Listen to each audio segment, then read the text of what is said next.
Welcome back once again to Spirituality with a Spin. I am Ryan Keys, your host, and yes, I am wearing the same thing that I wore on Sunday because I have so much burning inside of me I could not stop. So I just kept on recording, and that's what you're seeing now. Now my tribute to the mothers of Mother's Day is rolling into what is this meaning that we're looking at right now. The Mayan meaning that I'm bringing up on the 24th. Every day is a new day to make a new decision. Now we need to understand the facts and the foundation of where you're at right now. Are you seeking too much spiritual knowledge and not putting enough into action? Are you utilizing your law of attraction to just fixate and fascinate? Or are you putting action to your attraction? Are you moving? Are you becoming a force, a verb, an action word? Or are you just sitting still in stagnation, suffering, continually putting yourself into a state of separation? Adhering to labels. Allowing labels to be your leash that tethers you to something that you are tied to because of choice. You have a voice, you can express it. When Moses came off that mountain and they said, who told you, who came, who said this? He goes, frickin', I can barely tell you, I am. Their name was I Am. His face is all aglow, his hair is all white because he saw the truth. The truth is that you are. I am everything inside of you as you are in me, and we are combined together in this big, beautiful garden. Everything we have is right here. All the goodness you need to live and breathe and survive and to make this place a better place is right here. The foundation is right here. I'm drawing the line. Coming back from the Mayan Yucatan, no more listening. We're activating. I'm not looking for someone that's looking. I'm looking for someone that's leading. Are you a love leader, or are you just looking for love? Because what you seek will elude you. What you resist will persist. That thing that you are seeking, you will never find. Until you sit down and you say, it is inside of me.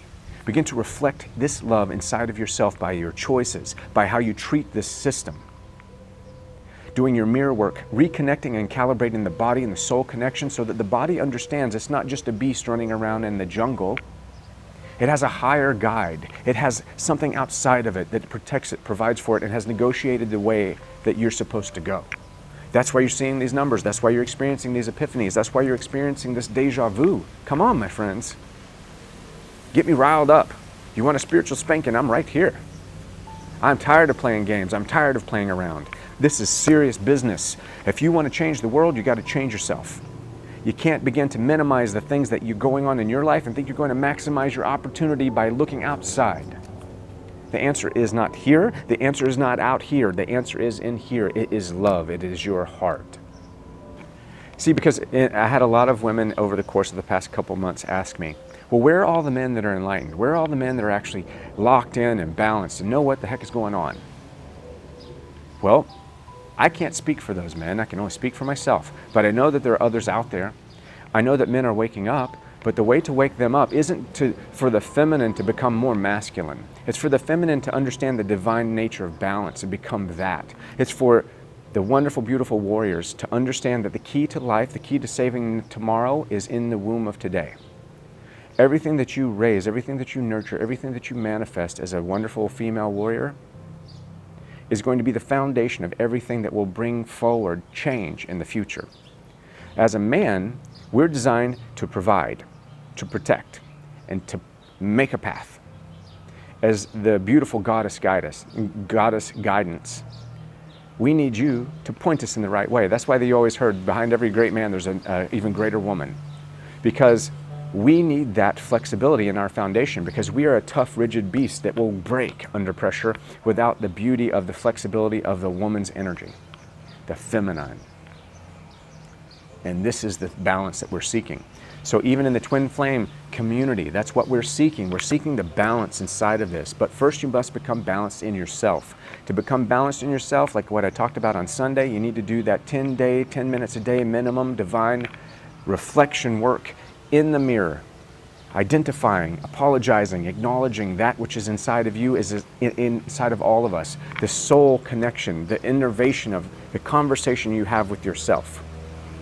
Very important. And I apologize, there's birds, bees, dogs barking, and airplanes flying, so we're just going to get this message out because I'm on fire about this. Our spirit quest for love is like water.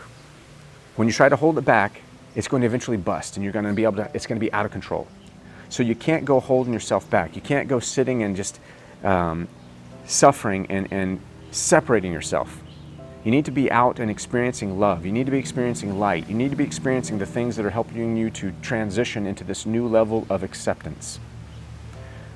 There's a lot of information, but all of the information is tied to one single concept: love. That's why we've always asked ourselves, why can good people do bad things and bad people do good things? Because at the core of everything, no matter what it is a thread of love and looking for that very love that they need. Some people do it in different ways. Some people push the love away because of fear, because they have no idea that they deserve it. Some people pull the love towards them too much and they scare it away. They hit the plains like a hungry lion, not even just announcing, I'm here, I'm looking for food, what's up? Of course nobody's going to be around. Because the soul is outside the body. The soul doesn't know fear. The soul doesn't know cold. The soul doesn't know hunger. The soul doesn't know frustration, except through the senses of the body. The body is a beast. The body is a being of this planet, is a formality of flesh that operates on sensation. So the body is in prey drive. This body that we have here is a predatory body. We are designed to evade, to hunt, to gather, to protect. So our senses are designed to do these things. Now when you add a spiritual essence to an uncontrolled body, and you're not keeping that communication open, what begins to happen is the soul's connection, especially if the environment shifts, dissipates. Now the soul knows all. The soul is like your GPS. The soul knows exactly where you're going to go, and it tells you with every major turn you're going to take. But as you're driving, you can do whatever you want. You can get in an accident, you can look at the side of the road, you can look up at the sky, you can stop and get something to eat, but that GPS distance is going to stay the same, and that location isn't going to change. You're still going from point A to point B. The soul agreed upon these things before you put this flesh on. Now, that's a heavy place to be. It's a heavy place of understanding. So many people that have come to me that have wanted to work with me, we have to get past the place of victimization. Don't look for people to agree with you. Don't look for people to allow you to stay where you're at. That's why always a teacher, never a master. Look for those that will inspire you. Look for those that will incorporate that inspiration into how you're involved together. Look for things that are intimate. Look for things that are going to be important in your life, landmarks, and move towards those. Those have major influence in where you're headed, what you're doing, and what you're going to do. So everything is of importance. Don't allow yourself to get sidetracked into suffering. Don't allow yourself to sedate yourself into the things of the past, believing that, well, I'm going to fantasize about getting that house, or I'm going to fantasize about being a volunteer in Kenya, but you never investigate it, you just let it sit there, you never explore it. Because these things create scarcity in the connection between the soul and the body, the very fabric of that communication. Think of it like you've got the brain and the body, and then you've got the being that's in charge of the brain and the body. They have a phone line. Well, if you cut the phone, and you cut the phone to the brain first, which is your cognitive abilities, then the body is just barely existing. It will exist and it will live, and that's why people can be in a coma. But you cut the connection to the soul, the cognitive brain goes berserk. The cognitive brain then begins to operate as a beast would. It begins to scour the land, trying to satiate this internal hunger that it has for everything. Out of control, very impressionable, unable to make correct decisions based on the outcome, unable to forget and forgive the past, unable to move in a way that is fluid. Because love itself and the soul are like water. They will go through it, they will go around it, they will do whatever they need to get past it and to keep moving, because movement is the way of the universe. Love is moving. Light is moving. Everything is in a state of motion. So the takeaway that we're trying to establish here in the Divine Love Guide is to understand the connection that we have with the soul and the body has to be reinnervated. And then to understand, as a male figure in this movement, I have been nurtured that emotions and being emotional and being comfortable crying or being comfortable with my male attributes that would be considered a little bit wimpy are okay. And to understand that how big I am or how bad I am or what I drive or how much I make isn't my identity. That is my insecurity finding an identity so that I might be able to breed because I'm only listening to the body. Now, in the feminine, the female responsibility is to understand that your strength has been robbed. There's been fables told about you in the past that have disconnected you from source. They've blamed you from this disconnect, and that's not acceptable any longer. You do not carry the weight of the world on your back because you bear the world. You were the womb of the world. You gave birth to the beauties and to the things of this world that make it wonderful and great. So that female earth energy that exists inside of you will be the birth of generations to come. The men that you are missing now, that you say don't exist now, begin to raise these men because you are the mothers of those men of tomorrow. So that when those daughters of today venture out to look for that man as you were looking, they will be able to find those men because you have been able to negotiate this nurturing concept of providing a balanced nature. No longer feeding into lies of scarcity, no longer feeding into the fault that society's tried to put on you, and no longer allowing society and the male overt beast complex of the body to push you down, to tell you that you are second, that you are secondary, that you don't count as much, because that is no longer acceptable. You are a powerful, unique force in this birthplace of life. You are the direct conduit of the very thing that gives life to this world.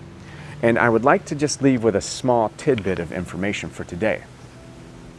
When it comes to sex, yes, I said sex, because it's like the taboo topic that nobody wants to talk about.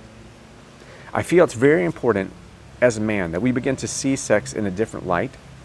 It's not just the physical nature of it, that we begin to understand that the return to this interaction with the divine goddess and the divine feminine is our chance to reinnervate and reactivate the very creation that we came from. The belly of the womb and the belly of the woman holds the birthplace of the universe. And when you become part of that person, when you become one with the person that is your divine feminine or divine partner, you are becoming one with the very source that you came from. It is your opportunity and your gift to get back to the place where you began. So allow that to awaken you, that sacred sacral knowledge to activate as you begin to move into this. Understand it's not the procession of foreplay. It's not about size. It's not about frequency. It's not about, yeah, I did that. It's about your ability to connect on a deeper level to enhance that connection with the Creator, with Source. The Source is inside. You follow me? So you're connecting, you're plugging in. Women have a direct connection to Source. That's how it's designed. As men, we don't have as direct a connection to Source because we're out providing, protecting, and paving the way. May we get together, may we go forward and allow this sacred, sacral knowledge to get active.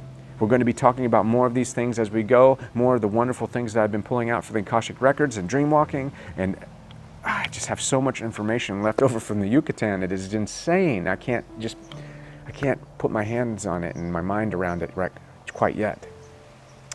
So you're going to see a shift in this channel. This channel is going from just listening to getting involved and to learning. I need you to be a leader. The world needs you to be a leader, to see your greatness. That's your gift. The connection is your choice. You don't have to be educated. You don't have to be popular to make a difference in your life or to make a difference in someone else's. So this is what we're focusing on. This is how we're going to find that foundation to reestablish that divine union that you're seeking with a divine partner that's going to make a difference in your life, whether you want to call that a twin or soulmate or whatever it is, because I don't care about labels. I'm not going to lasso myself to a label. But when it comes to love, I'll lasso myself to that, because that will work all and every time. You feel me? You know what I'm saying? Can you feel deep down inside of what I'm saying to you right now?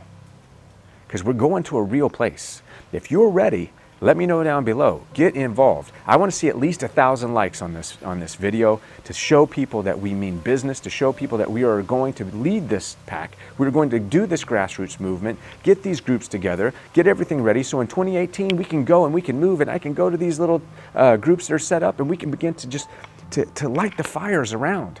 The Mayan shaman that I talked to, he said that for the past 365 days, and he didn't know what my struggle is, that I've been gathering firewood.